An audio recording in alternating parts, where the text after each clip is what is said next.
करते हैं शुरुआत। एक बार फिर से मध्य पूर्व में महायुद्ध का अलार्म बज चुका है।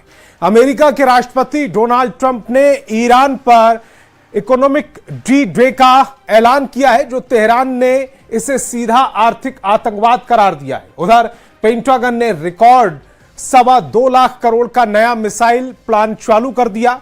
जो दूसरी तरफ ईरान ने खाड़ी के अरब देशों को अंतिम चेतावनी जारी की है। हमारी नजरों से कुछ भी छिपा नहीं है। देखिए हार्मूज से लेकर वॉशिंगटन तक की सबसे भयानक वॉर रिपोर्ट।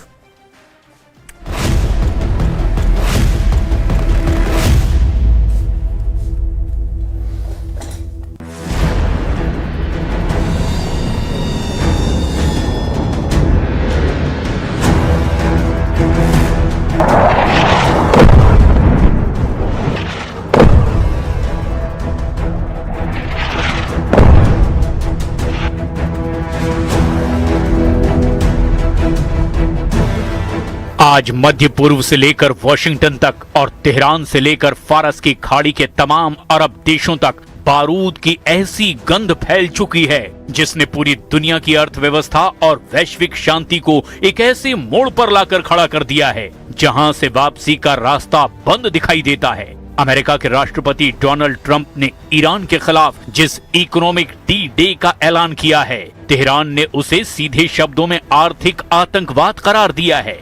इधर पेंटागन ने रिकॉर्ड 22.9 बिलियन डॉलर यानी करीब 2.25 लाख करोड़ रुपए का एक ऐसा सीक्रेट मिसाइल और डिफेंस प्लान चालू कर दिया है जिसने साफ कर दिया है कि अमेरिका ईरान और रूस के साथ एक लंबी विनाशकारी जंग की तैयारी में उतर चुका है। वहीं दूसरी तरफ ईरान के नए सशस्त्र बल प्रमुख मेजर जनरल अली अब्दुल्लाही ने फारस की खाड़ी के तमाम अरब देशों को अंतिम चेतावनी जारी करते हुए कहा, हमारी नजरों से कुछ भी छिपा नहीं है। अगर अमेरिकी सेना को मदद की तो अंजाम सीधा युद्ध होगा।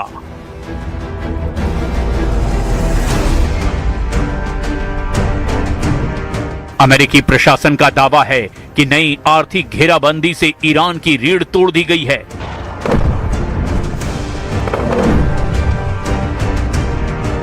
और उसकी अर्थव्यवस्था कुछ ही हफ्तों में घुटनों पर आ जाएगी। लेकिन क्या तेहरान इससे डर गया है? जवाब है बिल्कुल नहीं। ईरान के विदेश मंत्री सैयद अब्बास अरागची ने इसका करारा जवाब दिया है।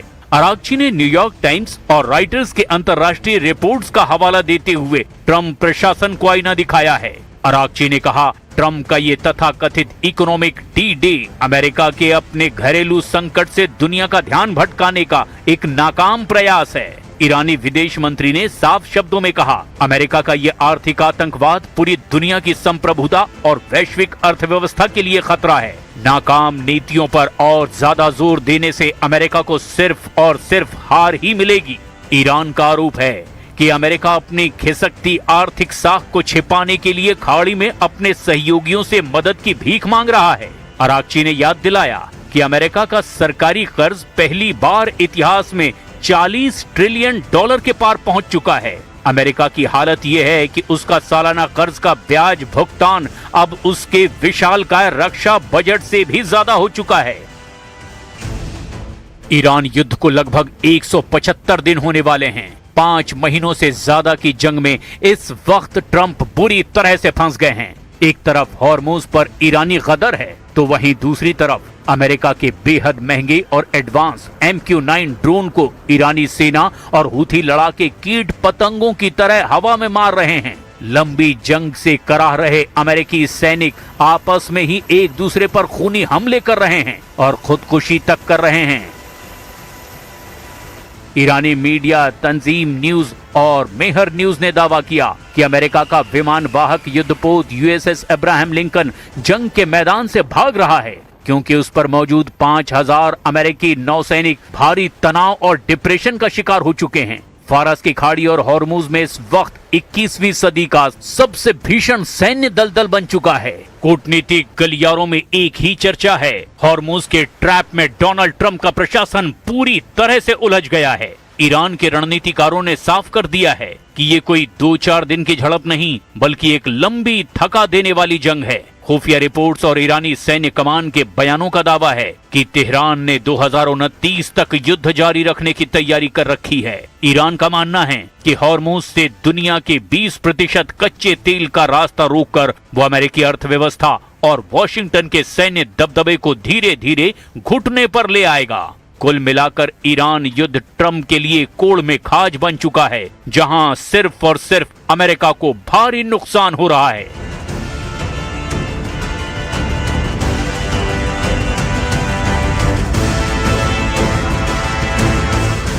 ईरान युद्ध अब हॉर्मुज की सरहदों तक सीमित नहीं रहा है, बल्कि हॉर्मुज अब ईरान युद्ध में हार जीत का हॉट पॉइंट बन चुका है। पूरा पश्चिम एशिया इस वक्त युद्ध से पैदा हुए हालात को देखते हुए ईरान के खिलाफ डबल मोर्चा बनाने में जुटा है। पश्चिम एशिया में मौजूद अमेरिका के 8 मुख्य मिलिट्री बेस ईरान के हमलों और भीषण खतरों के बीच जंग करने को मजबूर हैं। एक तरफ फारस की खाड़ी में अमेरिकी युद्धपोत और ईरानी मिसाइलें आमने सामने हैं, तो दूसरी तरफ वॉशिंगटन और तेहरान के बीच बयानों का युद्ध अपने सबसे खतरनाक स्तर पर पहुंच चुका है।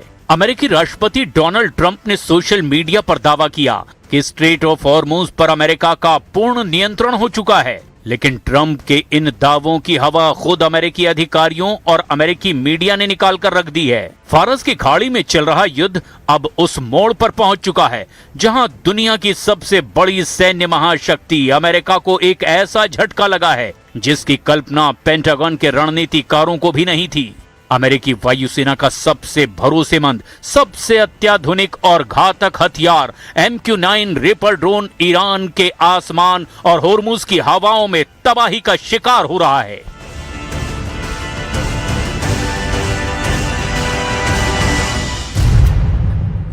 वॉशिंगटन पोस्ट की एक सनसनीखेज रिपोर्ट के मुताबिक ईरान के साथ जारी इस जंग में अमेरिकी सेना ने अब तक अपने कुल MQ-9 रिपर ड्रोन बेड़े का लगभग 1/4 हिस्सा यानी 25% गंवा दिया है।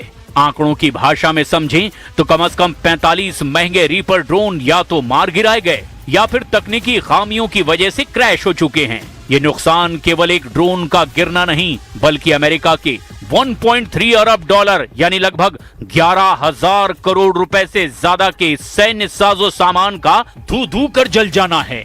युद्ध शुरू होने से पहले अमेरिकी वायुसेना के पास करीब 165 और अमेरिकी मरीन कॉर्प्स के पास 20 रिपर ड्रोन सक्रिय सेवा में थे, लेकिन इस जंग की आग इतनी भीषण रही कि महज कुछ महीनों के भीतर ही अमेरिकी एयरफोर्स की फ्लीट घटकर मात्र 135 के आसपास रह गई। पेंटागन के लेफ्टिनेंट जनरल डेविड टैबर ने अमेरिकी सीनेट में अपनी गवाही के दौरान इस भारी नुकसान पर गहरी चिंता जाहिर की, लेकिन सवाल ये उठता है कि दुनिया का सबसे हाईटेक माना जाने वाला ये हंटर किलर ड्रोन इतना आसानी से निशाना कैसे बन गया।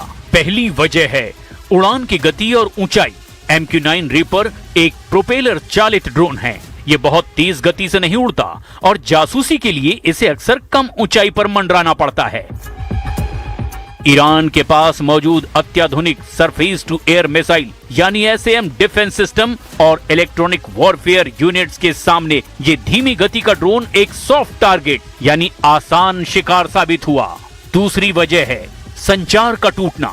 अधिकारियों के मुताबिक सभी 45 ड्रोन मिसाइलों से नहीं गिराए गए। ईरानी सेना के उन्नत इलेक्ट्रॉनिक जैमर्स ने अमेरिकी ऑपरेटर्स और ड्रोनों के बीच सैटेलाइट लिंक को काट दिया, जिससे कई ड्रोन बेकाबू होकर समंदर और रेगिस्तान में क्रैश हो गए। एक तरफ ट्रंप अपने मतदाताओं से विदेश में अंतहीन युद्धों को समाप्त करने का वायदा कर रहे हैं, तो दूसरी तरफ ईरान के साथ ये जंग अब बीतते दिन के साथ साथ ज्यादा खर्चीली होती जा रही है।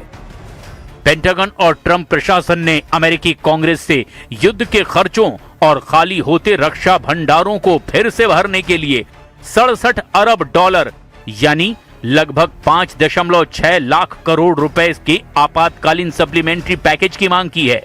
अमेरिकी रक्षा मंत्री पीट हेग्सेथ के मुताबिक केवल सितंबर के अंत तक ही इस युद्ध की लागत 37.5 अरब डॉलर तक पहुंच जाएगी और इसमें ईरानी हमलों में क्षतिग्रस्त हुए अमेरिकी सैन्य ठिकानों की मरम्मत का खर्च शामिल नहीं है।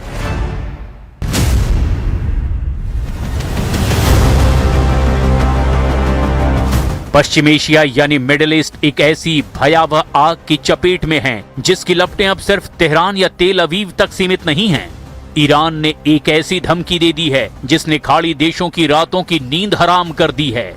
तेहरान का संदेश बिल्कुल साफ है, बेहद तीखा है कि अगर ईरान पर हमला हुआ, अगर उसकी तेल और परमाणु ठिकानों को निशाना बनाया गया तो पूरा अरब ही आग में भस्म कर देंगे। गल्फ कंट्रीज यानी सऊदी अरब, संयुक्त अरब अमीरात यानी यूएई, कतर और कुवैत, इन सभी देशों के ऊर्जा केंद्रों पर ईरान की मिसाइलों की सीधी नोक है। दुनिया के सबसे बड़े तेल और गैस ढांचों को तबाह करने की चेतावनी दी जा चुकी है।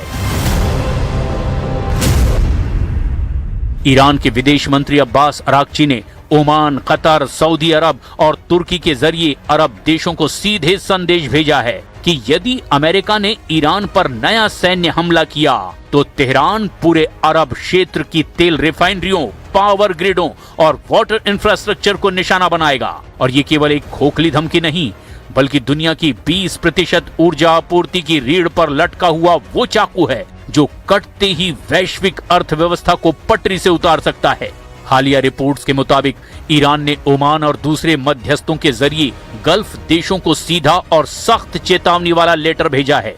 इस चेतावनी का लब्बो-लुआब ये है कि अगर गल्फ देशों ने अपने एयर स्पेस या फिर अपनी जमीन का इस्तेमाल अमेरिका या इजराइल को ईरान पर हमला करने के लिए करने दिया तो तेहरान उन्हें अमेरिका का सहयोगी मानकर उनके रिफाइनरीज, गैस पाइपलाइनों और पोर्ट्स को फूंक डालेगा।